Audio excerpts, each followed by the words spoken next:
Good evening and welcome back.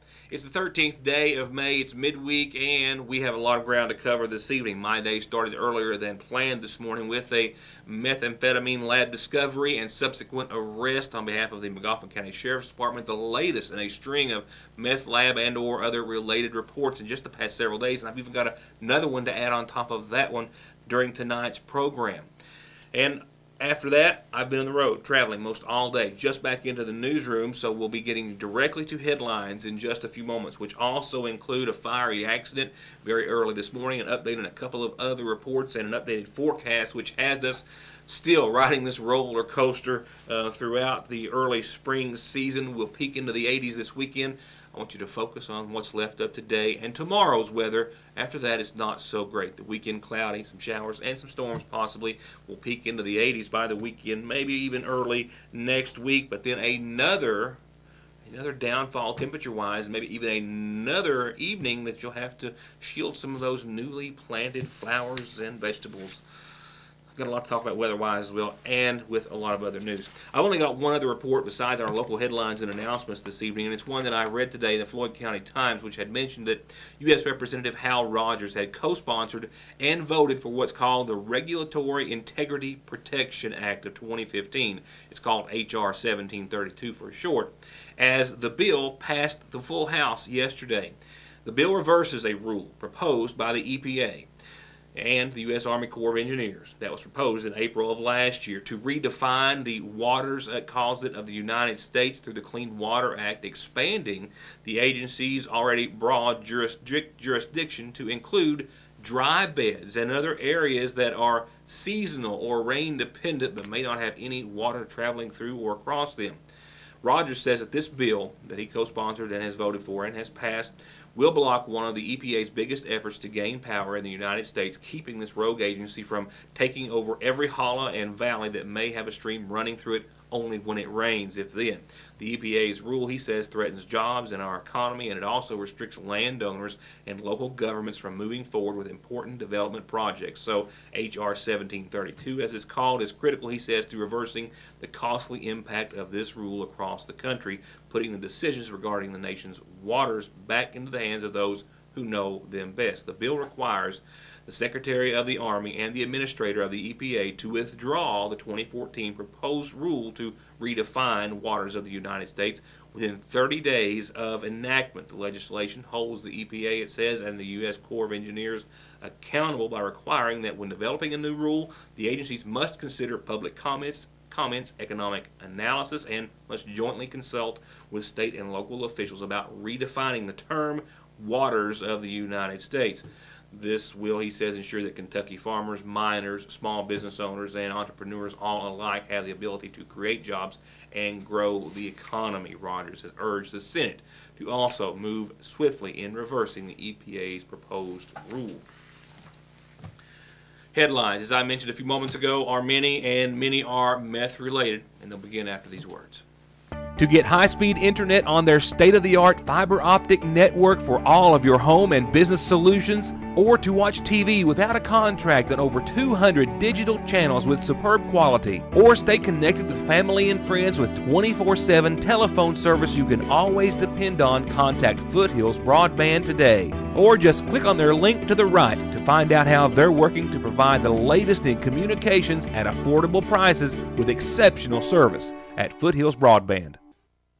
I'll cover those methamphetamine-related stories in just a few moments. First, a few others, including a fiery accident early this morning that was actually called in as a vehicle fire. However, upon further investigation, two men were found lying a distance from the vehicle as it continued to burn to the ground.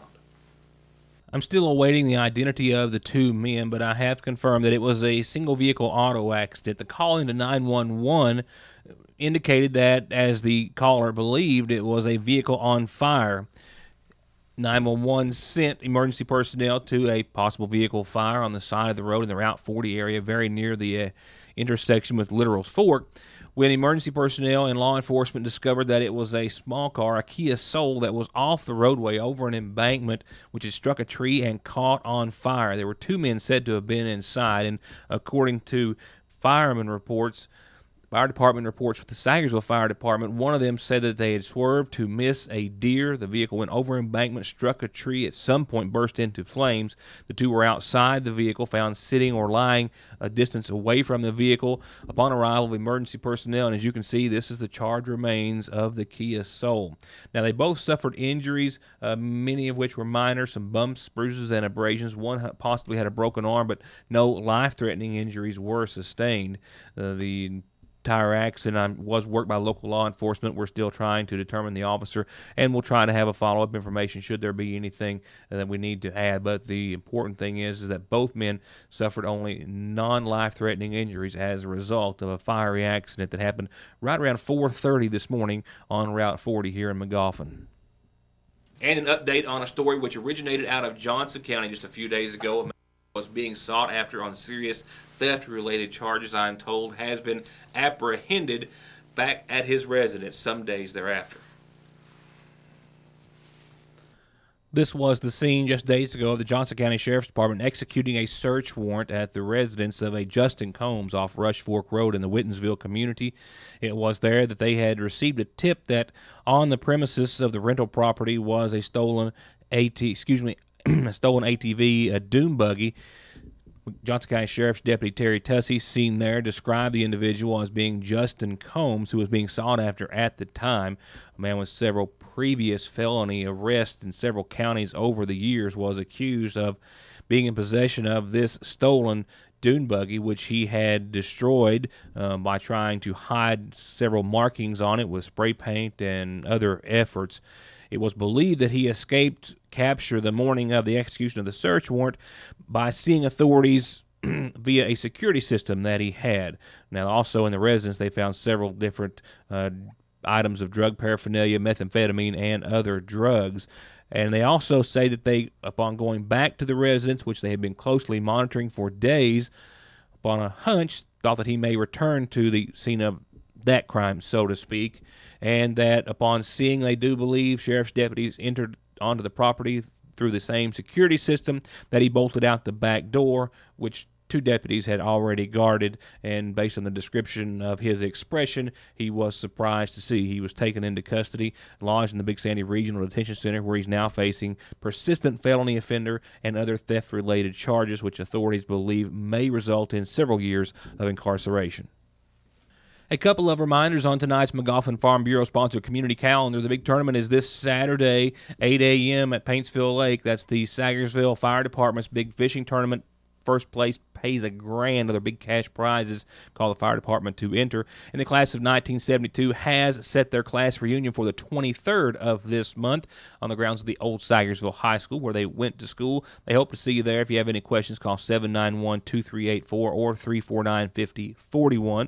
A brief and to-the-point calendar for us this evening, which gives me a little bit of time to quickly remind you that if you've got birthday announcements, anniversaries, and the like, and you want them on the program, this is how you get them on the show for free. And remember, you can always catch programming on yournewstoday.com. Turning to local funeral announcements this evening, 82-year-old Wilma Jean Stevens Patrick of Sagersville passed away on the 10th, preceded in death by her husband Dave Patrick. She survived by sons Larry, Herman, Darrell, and Robert, and daughters Ruby Best, Kathy Bailey, Linda Holbrook, and Maggie McCarty.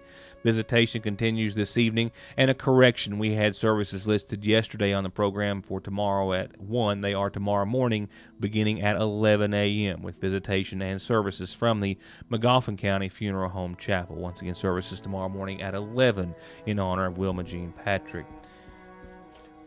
Ollie Coldiron, Dickie Coldiron of Royalton Road, age 82, passed away yesterday. He was married to Wilma Jean Watkins Coldiron, and she survives. He's also survived by sons Herschel and Gary and daughters Jody Belcher and Tammy Bailey. Visitation is going to be after 6 o'clock tomorrow evening. It'll continue all day Friday and prior to services, which have been set for Saturday at 1 o'clock. Visitation and services from the Magoffin County Funeral Home, with burial afterwards at the Green Carpenter Cemetery at Swampton. And have also received a partial listing tonight for services to be held in honor of Larry G. Hackworth of Sagersville. At this time, all we know is that Mr. Hackworth passed away on today's date. at his home. Arrangements are still incomplete and being made at this time, but to be announced soon by the McGoffin County Funeral Home, once again in honor of 59-year-old Larry G. Hackworth.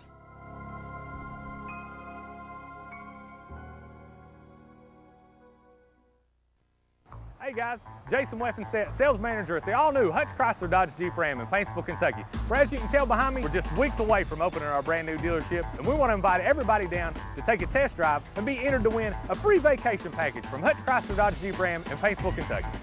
They're only weeks away from their grand opening, but they're open for business today. So come in and get entered for a vacation package to be given away at the brand new Hutch Chrysler Dodge Jeep Ram in Paintsville. 297-5066. To get high-speed internet on their state-of-the-art fiber optic network for all of your home and business solutions, or to watch TV without a contract on over 200 digital channels with superb quality, or stay connected with family and friends with 24/7 telephone service you can always depend on, contact Foothills Broadband today. Or just click on their link to the right to find out how they're working to provide the latest in communications at affordable prices with exceptional service at Foothills Broadband. Many people ordinarily, and as they did today, may have started off their day with some coffee, a light breakfast, or a bowl of Wheaties. One McGoffin County man did it with birthday cake and methamphetamine. A meth lab, not a meth lab, 3 active meth labs were discovered after an investigation by the McGoffin County Sheriff's Department. It all was happening in the area of Big Lick Branch off of 114 early this morning. We'll take you to the scene and then talk about the man arrested, the ongoing investigation, and another meth-related arrest, actually 2, that took place in Sagersville yesterday. Law enforcement found a half-eaten piece of birthday cake on the top of the car and manufacture being made and possibly smoked this morning. The scene of this most recent meth lab, just one of many here in the past several days and few weeks alone in McGoffin County, was the left-hand fork of Big Lick off of Route 114. McGoffin County Sheriff's Deputy Neil Adams says investigating a complaint about suspected methamphetamine activity and manufacture, he pulled into this lane that leads up to a mobile home. He says in doing so, a driver or an occupant in the driver's side of the vehicle was obviously startled to see him, jumped out of the vehicle, and then started to throw items into the nearby creek. One of at least 3 active meth labs on site and in the car. When I arrived here at the scene, I seen the suspect sitting in a vehicle who was actively engaged in manufacturing meth.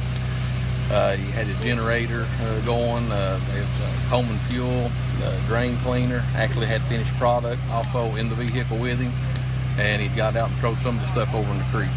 In this gallon jug, the Coleman fuel that Deputy Adams spoke of, one of the many ingredients that are used to manufacture methamphetamine and one of the several precursors that the accused was said to have had in his possession. Also in his possession, 2 meth labs inside the passenger car in which he was sitting, as well as the 1 meth lab which he threw into the creek trying to elude authorities as he jumped out of the vehicle.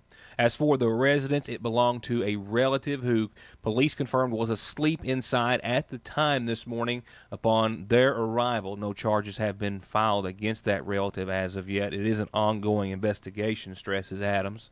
An investigation that has resulted in several charges against 31-year-old Ryan Likens of McGoffin County. Charges including manufacturing methamphetamine in the second offense, unlawful possession of meth precursors, and possession of a controlled substance in the first degree for possession of the finished product of methamphetamine, for which he was also said to have been smoking, it appeared, either just before or during the moment that the police arrived on scene. The second offense charge does result after he has already obviously been charged prior with manufacture of methamphetamine. Adams was still trying to ascertain when those charges were, what county, what department, but he had already confirmed that indeed this was the second offense of manufacturing meth for Likens. Adams also believed at the time of this report this morning that Likens was on probation for those charges. Adams was assisted by fellow Deputy Jonathan Holbrook on scene. The Sagersville Fire Department also remained on scene for much of the morning, containing the area and decontaminating the accused. And the Kentucky State Police arrived a short time later to clean up and decontaminate and dismantle all labs and remove any precursors on site. 1 meth lab, which was still cooking and it started to swell close to bursting inside the car, was punctured inside the vehicle. We believe that everything inside and possibly the vehicle itself are no longer any use. And Sagersville Police Chief Matthew Watson tells me that he arrested 3 individuals, 2 facing methamphetamine-related charges in downtown Sagersville yesterday. He says that while on patrol and traveling through Sagersville, he was actually sitting in traffic near the red light there at the Montgomery County Rescue Squad at the junction of Route 7, and then just happened to look and see 4 individuals that appeared as though go behind the building that houses Arcadia and other businesses, and that drew his attention. He pulled up into his vehicle, got out, walked around, and startled some individuals behind. Arrested were Tommy G. Bailey, trafficking in the controlled substance in the first degree, methamphetamine. He also charged John Michael Ward with trafficking in a controlled substance in the first degree for meth, also trafficking for an unspecified drug, that being the third, and possession of drug paraphernalia and possession of marijuana. In addition to those 2, there was also another individual, a female charged, whose mugshot was not available as of airtime, that being identified as a Brandy Nelson. Watson said that upon questioning one of the individuals about his vehicle and giving consent to search, the keys were said to have been in the purse belonging to Nelson. In her possession, he found some other drugs and or paraphernalia, I believe 1 Xanax and a meth pipe, and she was charged with drug-related offenses as well. However, the methamphetamine-related charges were levied against Tommy G. Bailey and John Michael Ward, both lodged as of airtime still in the Big Sandy Regional Detention Center. And these meth arrests and reports come on the heels of several others, multiple meth labs and other arrests that we have covered here in the program in just the past several days. We'll have updates on some and more news to follow on the topic sooner than we would like. And with that, the last topic of, 2 more topics of discussion before I get to your weather forecast. A reminder, American Idol finale, the American Idol finale is tonight, and past judge Steven Tyler is performing, and what I'm alluding to is his band, backup band, is going to be, Loving Mary. Rebecca Lynn Howard, her husband, and 2 others who have been traveling and performing alongside Tyler for quite some time will be performing tonight and backing him up, so be sure and tune in. I'd also had, we'll say, hopes of talking to them today via a little FaceTime interview, but that just didn't pan out because their call came in a little earlier. They had to go on to the set earlier than what was thought. So maybe tomorrow we'll find out about the experience, but tune in tonight. We will be as well. We hope you can.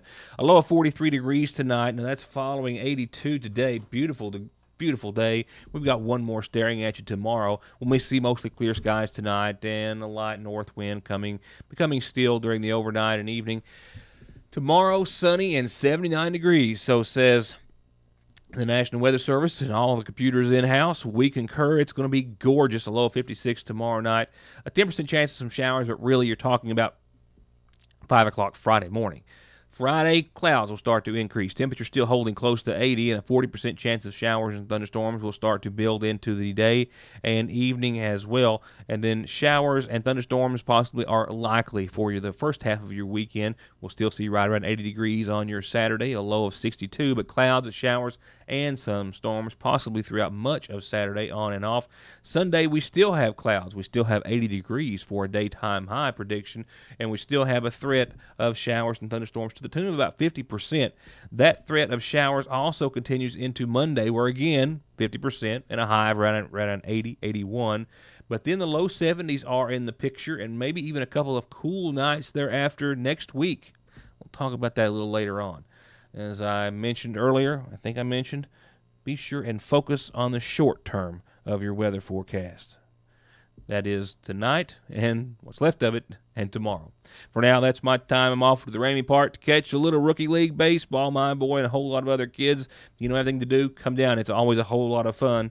And make sure you join us back here tomorrow night for more of Your News Today. Thank you for watching.